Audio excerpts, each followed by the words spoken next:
This episode is sponsored by NordProtect. In a world where data breaches are on the rise and identity theft is becoming more common, you have to take steps to protect yourself. NordProtect offers you everything you need to keep your identity safe, all in one easy place. It's built to help you safeguard your identity with advanced automation that works 24/7 on your behalf. Things like dark web monitoring, credit monitoring, security alerts, and more. And if the worst should occur, the platform walks alongside you for identity restoration. NordProtect plans come with financial coverage across a wide range of threats, from identity theft to online fraud and scams, so you are covered when it matters most. Get an exclusive 5% discount on NordProtect plans. Go to nordprotect.com/codestory and use the code CODESTORY at checkout. You can also find the link in the episode notes. That's nordprotect.com/codestory. Once the customers are onboarded, right, their request comes from left, right, and center. Every customer adds requirements and we carefully evaluated, okay, some of them are very long-term things. We are not ready to implement that. But whatever things, it's a basic must-have in the product for at that stage of the product, we just went ahead and implemented it. We built the product in the last 6 years along with the customers. We have a site called feedback.document360.com where our customers and trial users, they can all come and feed their inputs. As of today, it got some 1,400 requests waiting. Our roadmap is pretty much sorted. I am Saravana Kumar, founder and CEO of Document360. This is Code Story, a podcast bringing you interviews with tech visionaries. I spent 6 months moonlighting. There's nothing at the back end. Who share what it takes to change an industry. I don't exactly know what to do took next. many goes to get right. Who built the teams that have their back. The company is its people. The teams help each other achieve. I was proud of our team. Keeping scalability top of mind. All that infrastructure was Yes, we've been fighting it as we grow. Total waste of time. The stories you don't read in the headlines. It's not an easy thing to achieve, mind Took it you. off the shelf and dusted it off and tried it again. To ride the ups and downs of the startup life. You need to really want it. Not just about technology. All this and more on Code Story. I'm your host, Noah Laphart, and today how Saravana Kumar is giving you a way to serve yourself and build, share, and manage your knowledge base. This episode is sponsored by Incogni. Listen, guys, I don't know about you, but I get real tired of managing the spam and cold outreach to my contact info. Those annoying emails, phone calls from unknown numbers, wasting our time and valuable attention. Not to mention the bad stuff from data breaches, which are rising every year. To top it off, data brokers out there harvest our information and sell it to people who intend to spam you and scam you. So what do we do about it? Well, I use Incogni. I signed up to use the platform, and within 30 minutes, hundreds of requests had been sent and completed, removing my data from the public view. Incogni tracks down and removes your personal data from online directories, people search sites, and commercial databases. The process is fully automated for the hundreds of known data brokers who sell our data without consent.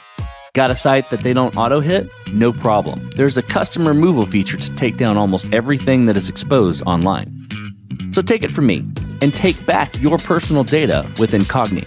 Go to incogni.com/codestory and use code CODESTORY at checkout to get 60% off annual plans. You can also find the link in the episode description. That's incogni.com/codestory. Because they can't harm you if they can't find you.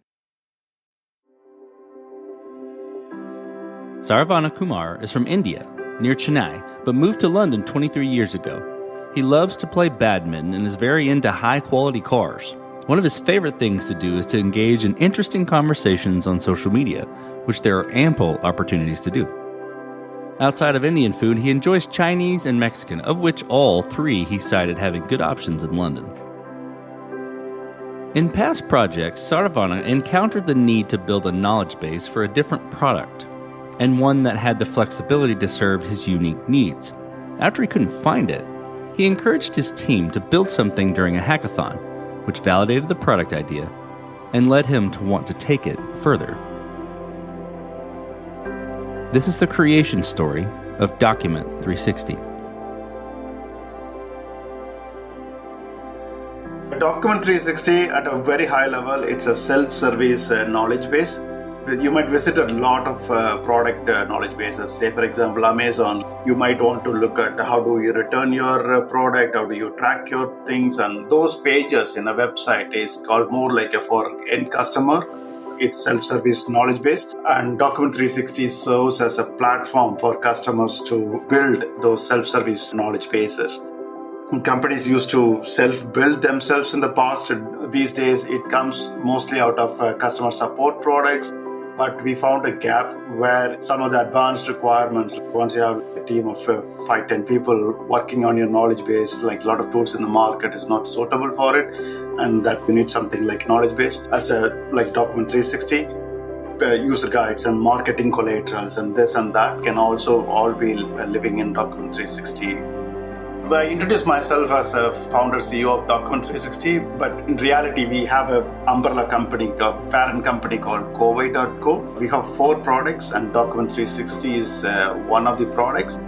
We've been in the business for nearly 13 years now, and the first 7 years we were building other 2 products, and we found when we wanted to write a product knowledge base for those products, that's when we identified a gap in the market. And then we started building Document 360. I even know exactly when, in 1st of Jan 2018 is when we wrote the first line of code. It's slightly over 6 years, and we crossed the 6 years now. That's the backstory of Document 360. Let's dive into the MVP of Document 360. So that first version of the product you built, how long did it take to build, and what sort of tools were you using to bring it to life? What happened was around 2017, mid of 2017, we started looking for a knowledge-based product in the market. I was evaluating what's available, and that's where so there is a gap. At one end of the spectrum, you get knowledge bases from customer support products like Zendesk, Freshdesk, Intercom, and those kind of customer support products. And the problem with those things is, for them, the knowledge base is only a small module in a bigger ecosystem because their core problem is a ticketing system or chat system, things like that. Knowledge base plays a small role just as a supporting role. So they miss out on a lot of features what a typical mid-sized company will require. On the other end of the spectrum are really complicated legacy products, it's called component-based knowledge base. So Adobe FrameMaker and a bunch of other products comes under that category, and there is nothing in the middle ground. That is when I identified the problem. Actually, I was in Seattle that time attending one of the Microsoft conferences, and that is when I spotted this. During the conference week, I just documented everything in terms of how a knowledge-based product should look like for a modern digital age companies. And the moment I came back, I just asked the entire team to stop working on everything. At that time, we were only we had about 35 engineers in the company. And we all stopped all of them to stop working on everything else. And we did a 2 weeks hackathon. All the ideas what I documented, we just put a hackathon. Within 2 weeks, we had a minimum, the MVP version. And that I won't call it as an MVP, it's a V1, and just to validate our idea whether that can be done. And then we scrapped that one and then took some bits and pieces of that, and then we created the V1 of the product in Jan 2018. Yeah, that is how the origin story of how we ended up building Document 360. With any MVP, with any early version of a product, even a hackathon MVP, you've got to make certain decisions and trade-offs, or you learn specific things from building it. Tell me about some of those things that you learned and maybe those pieces that you took with you and some of the decisions and trade-offs you had to make and how you coped with them. We thought, okay, what will the MVP product look like? And since we are the customers ourselves, we know exactly what needs to be done to address our pain point at that point in time. So what we've done is today the product got so many offerings like private knowledge base, mixed knowledge base, and SSO and enterprise security and this and that. But the V1 of the product, we just stick to only a public facing knowledge base. How best can we do it? All you need is a bunch of articles needs to be published online and the search to be very good to find out that those articles. So that's all we took it as a V1 in the product. Yeah. Let's move forward then. So you've got the MVP, the V1, it's working. How have you progressed and matured the product from there? And I'm curious about how you built your roadmap and what sort of criteria you were looking at to decide, okay, this is the next most important thing to build or to address with Document360. We went to the market very quick. It took us only 6 months for us to build a stable V1 product, and then that was solving a public-facing knowledge base problem. And then we went to the market. Once we were able to acquire customers straight away, it didn't take us months to get the customers. I think within the first month after launching, we managed to get the customers coming one by one. Once the customers are onboarded, right, their request comes from left, right, and center. Every customer adds requirements, and we carefully evaluated, okay, some of them are very long-term things. We are not ready to implement that. But whatever things it's a basic must-have in the product for at that stage of the product, we just went ahead and implemented it. We built the product in the last 6 years along with the customers. We have a site called feedback.document360.com where our customers and trial users, they can all come and feed their inputs. And that got today, as of today, it got some 1,400 requests waiting. Our roadmap is pretty much sorted. Only 2 weeks ago, I told the team, blindly go and implement everything that got more than 100 words. You don't even need to think because those pain points are heavy. You don't spend a lot of time on putting the roadmaps on. Just go build it blindly, like anything that got 100 words and up. Okay, so here you referring to your team and talking about your teammates. Tell me how you built that team. And what do you look for in those people to indicate that they are the winning horses to join you? The basic thing what we are looking for in anybody is the passion towards whatever the role they are performing. If you're an engineer, if you're a developer, how passionate you are about solving the problem. Because in a field like us, your past experience or what you have learned doesn't matter that much, because somebody might come and say, hey, I'm a very good C# developer, or I'm a very good Java developer. Okay, that's only good to some extent because things are changing drastically. And if we see how passionate you are, how willing you are to learn and adopt to new technologies and new changes, that is one thing we constantly evaluate. And the other criteria we use once people are on board and constantly evaluating, if I personally feel people should have both skill and will. Sometimes what happens is you might have very skillful, but the willingness to engage in the product or a willingness to work with the team is not there. That doesn't work. And the vice versa is also true. Somebody will be very enthusiastic and they wanted to work, but if the skill level is capped out, you can't do much about it.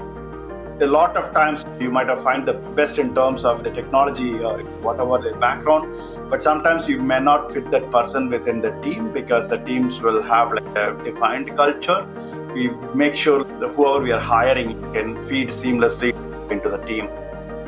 At a different level, the more you go higher up, for example, people who are reporting to me, one of the things I will look out for is whether I'm happy to work with that person on a day in, day out basis, because it's more than a lot of times the discussions are much bigger than your day-to-day problems. You need to have that kind of a chemistry, personal connect, and openly comment and not go on a defensive mode. What will this person think? I don't know. If I ask tough questions, will he leave? Those kind of things shouldn't come on my mind. So at the top level, I make sure that chemistry is there and I can question and I can boldly ask certain things. Let's flip to scalability then. This will be interesting, given what you're building, the tons of information that is stored in a system like this and processing it. Did you build this to scale efficiently from day one? And maybe this is post-hackathon, right? But scale efficiently from day one? Or are there any interesting areas where you've had to fight it as you grow? It's a combination of both. I think that from the day one, it was very clear we are building a multi-tenant SaaS application. So its scalability need to be thought through right from day one. In fact, the first set of guidelines or the statement I gave for the team is, whatever you're building, think about there are at least 100,000 people using that feature. How will it work? Maybe something very trivial. If there's a big difference between the trivial feature used by 10 people and the same feature used by 100,000 people simultaneously. So from day one, the thought process was embedded into the team, and every feature what they think is basically they thought through, and then everything takes time. You can only plan so much. The scalability factors is a continuous battle for any SaaS companies. Maybe not people are talking about it openly. Outages, for example, will come due to some scalability issues. Maybe the number of concurrent DB connections we ran out of it, or it's an ongoing battle, and every time you think what is best architecture for that point in time, you build it and you do it, and maybe 1 year down the line, the technology also moved up and you might have a better offerings now. Maybe it's a cost effective and much more scalable. So it's a continuous iteration process of evolving it. But as we scale, like it's a continuous learning and we continuously keep optimizing it. One of the other decisions we have made right in the beginning is it's fully running on Microsoft Azure, and none of our services we don't have any VMs, for example. So everything is more like a platform as a service offering, things like serverless, like functions and those kind of things which are very highly scalable. So those decisions were made from day one, because we didn't discuss much about the background. Like I come from a technical background. So I've been in this tech industry for over 25 years now. I started my career back in 97. So I've done some really deep tech implementations in my career, and that's helping significantly to cut out all these technology challenges, what we will see. So Saravana, as you step out on the balcony and you look across all that you've built, what are you most proud of? I think the foremost will be the team I have built, because today we are close to 300 people. So I started as a single founder. I just started from my living room alone, and from there to today, in 13 years, managed to build the team. That is really I'm proud of, because in this 13 years I've seen all this people joining as a graduate and just out of it as an intern from the university, and then they have they bought their first motorbike and then the car, and then they built the house and they got married, they got kids. That is a really proud moment. The number of people you can influence, that is how I see it. There's a small contribution we can make. If you look at it like 300 people, and if you put together their immediate family, so you're supporting a small ecosystem of something like 12 to 1500 people, or relying on what you have built and what you are doing. That is biggest satisfaction for me. And the second thing, of course, building a product, and a world-class product. Really, I'm very passionate about. I feel myself as more like a creator. Like when you create something, when it's used by thousands of users, that is another level of satisfaction. Every time, I use the products every day. Like Document360, I use it every day for my own, a lot of my personal things, and I keep tweaking it. Like it's a continuous iteration and improvement. Those are a lot of positive things on running and scaling the company. Yeah. So let's flip the script a little bit. Tell me about a mistake you made and how you and your team responded to it. Certainly a lot of hiring mistakes you have done over the years. But I learned through the experience now is you're never going to run it 100% right. With the interview process, you can only figure out something over a period. Once when somebody joins, that is an ongoing thing for any founder, and that is one thing. And the other mistakes, I said we as a Covey.co, Document360 is one product, and we have 4 products now. We have built something like 7 or 8 products in the history of the company. So of course, we killed a few products as well. I think the one best quote I keep reminding myself is, don't build things you can't sell, and don't sell things you can't build. Both of them are true. Sometimes you will be able to build a very good product, but you will not have the capacity to sell it. And the flip side, you may be able to sell something, but if the product is not good, it will come and bite you. And in a couple of instances, we took the wrong bet. We took something bigger than what we can chew, and then halfway through, we realized it's not the problem what we can solve with 50 or 100 people company. You might need a bigger bandwidth. I still see people making those mistakes. I'm going to build a Slack alternative, right? It sounds good. You need a lot of bandwidth and energy to build something like that. So you need to pick up the problems, what is suitable for you to solve. Those are really good lessons what you learned. Let's flip to the future. This will be exciting. Tell me what the future looks like for your product and for your team. We feel like we are scratching the surface, it's a 6-year-old product. The product is super matured now, Document360. And if you look at it, it's a very horizontal product. Like we were surprised, like the type of customers we are acquiring. One side, we are acquiring customers, really enterprise customers like Yahoo and Netflix and G2 and VMware, that kind of thing. On the other side, we acquire customers like construction company and some schools and universities. And so that is a really exciting place for us to be in.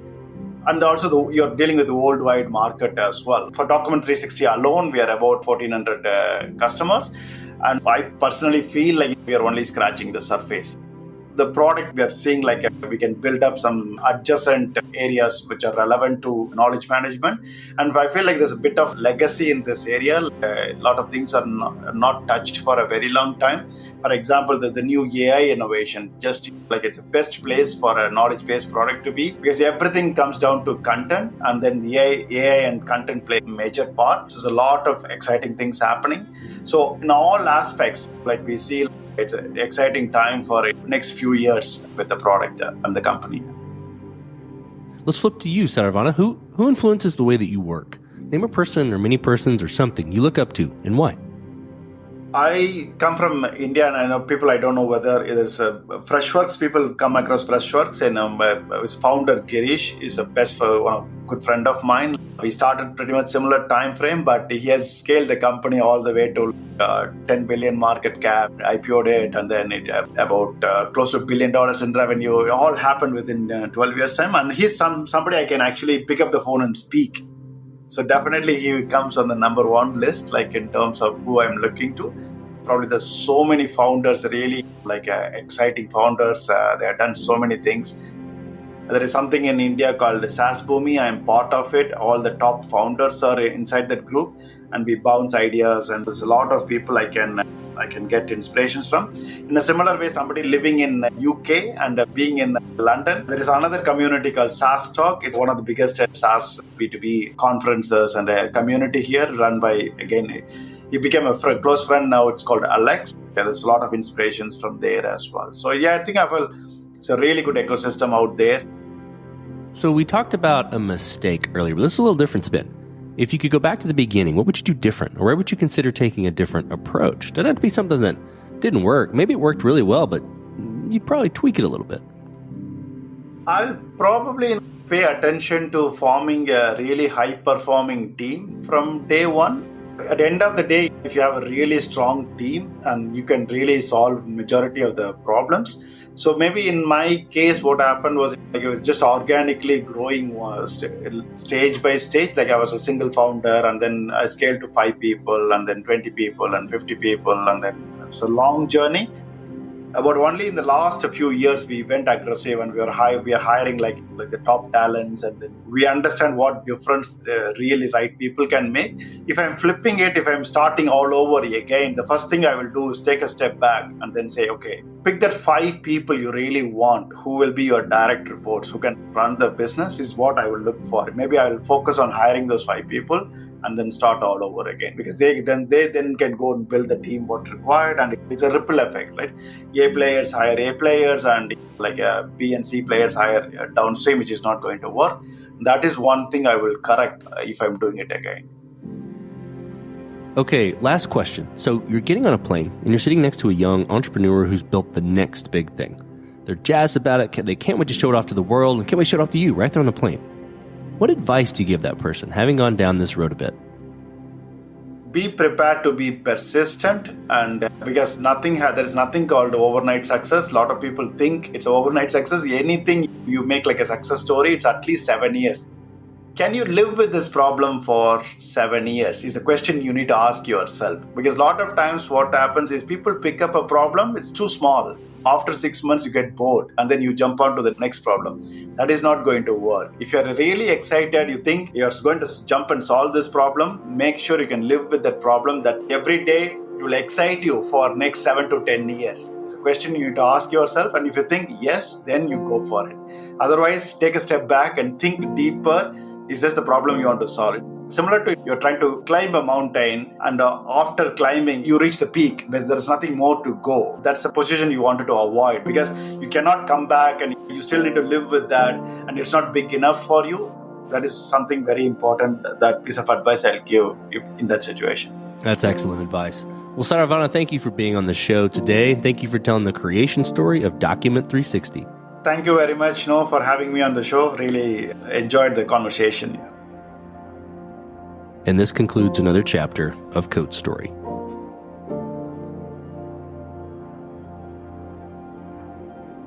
Code Story is hosted and produced by Noah Labhart. Be sure to subscribe on Apple Podcasts, Spotify, or the podcasting app of your choice.